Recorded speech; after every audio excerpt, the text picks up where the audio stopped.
जे आपण बायकांना असं वाटतं ना, की वजन वाढलेलं आहे, तब्येत मेंटेन ठेवायला पाहिजे, जिम जॉईन करायला पाहिजे, तर मी त्यांना सर्वांना सांगते, की जिम जिम जॉईन करायची तुम्हाला काहीच गरज नाहीये. कारण तुम्ही तुमच्या घराला पण सजवा, घर पण स्वच्छ ठेवा आणि घरामध्ये सुद्धा तुमची जिम होऊ शकते. आणि झालं वजन वाढायचा प्रश्न, तर तुमचं वजन वाढत असेल तर तुम्ही एक टायमाला न जेवता, जे तुम्ही एक टायमामध्ये 2 पोळ्या खात असतील ना, तर त्या 2 पोळ्या तुम्ही 2 टायमाला खा. म्हणजे अशा पद्धतीने तुमचं वजन पण कमी होईल आणि जिम पण तुमची घरच्या घरी होईल. तर कशी होईल ते पण तुम्हाला स्टेप बाय स्टेप मी सांगते.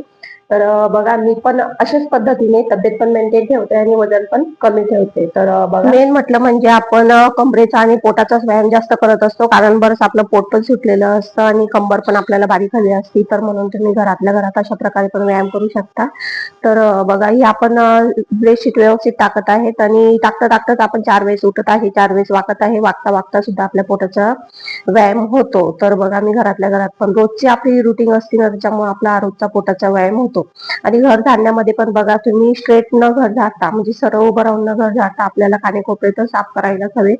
तर बघा, तुम्ही असं प्रत्येक वेळेस वाकत पण जा, प्रत्येक वेळेस उठत जा, प्रत्येक वेळेस वाकत जा, प्रत्येक वेळेस उठत जा. अशानं पोटावर तुमचा दबाव पडेल आणि पोटाचा पण व्यायाम तुमचा होईल. आणि दुसरी टिप अशी की तुम्ही दोघं पायावर बसून, म्हणजे आपल्याला दोघं पायावर बसल्यानंतर आपलं पोट आतमध्ये जातं, पोट दाबलं जातं, पोटावर आपलं प्रेशर जातो.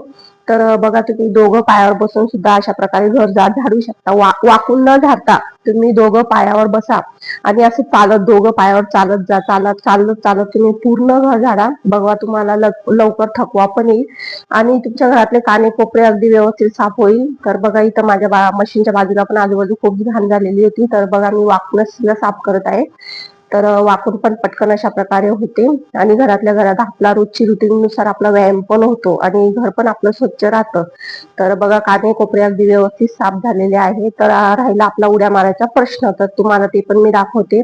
तरी हे झालं आपला पोटाचा व्यायाम आणि आपला पायांचा पण व्यायाम होतो आणि आपल्याला पोटाला पण आराम मिळतो आणि खूप पूर्ण शरीर आपलं वाकलं जातं आणि हाताचा पण व्यायाम होतो आणि अशा प्रकारे आपला रोजच्या घरात व्यायाम होतो. आणि तुम्ही म्हणशाल जेवणामध्ये तुम्ही एक टायमाला 2 पोळ्या खायच्या ऐवजी 2 टायमाला 2 पोळ्या खा आणि जास्तीत जास्त पाणी प्या. पाणी पिल्यानंतर पण वजन कमी होतं आणि भूक पण कमी लागते. तर बघा, अशा प्रकारे मी रोजचा व्यायाम माझी रुटीन आहे. आणि झाला आपल्या घरातलं जाळं काढायचा प्रश्न, तर घराला आलेलं होतं थोडं जाळं, तर मी स्टूल न घेता, बघा माझ्या असा स्टूल तर होताच माझ्या बाजूला, पण अशा प्रकारे मी उड्या मारत मारत मी जाळ पण साफ केलं आणि माझी थोडासा व्यायाम पण झाला. आणि अशा प्रकारे माझी रोजची रुटीन आहे आणि पूर्ण घर मी असं बसूनच झाडते. म्हणजे पोट बाहेर न येता पोट दबावामध्येच राहतं आणि पोटाला पण अशा प्रकारे व्यायाम होतो. अशा प्रकारे माझी रोजची हेल्थ रुटीन अशी आहे. त्याने घर पण स्वच्छ राहतं आणि माझी हेल्थ रुटीन पण होती, माझा व्यायाम पण होत जातो. तर मला जिमला जायची काहीच गरज नाहीये, कारण माझी सर्व जिम घरामध्येच होऊन जाते. घराचे पण कानेकोपरे साफ होऊन जातात, घराची पण स्वच्छता होऊन जाते आणि माझी शरीराचे पूर्ण अवयवांची हालचाल पण होऊन जाते आणि व्यायाम पण होऊन जातो. तर बघा, माझी हेल्थ रुटीन अशी आहे.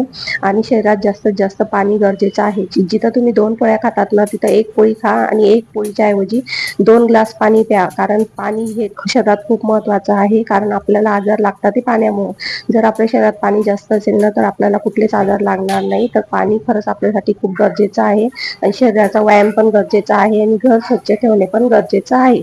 तर हा माझा ब्लॉग्स आणि हेल्थ केअर कशी वाटली नक्की लाईक कमेंट करून सांगा. ओके, तर bye, have a nice day.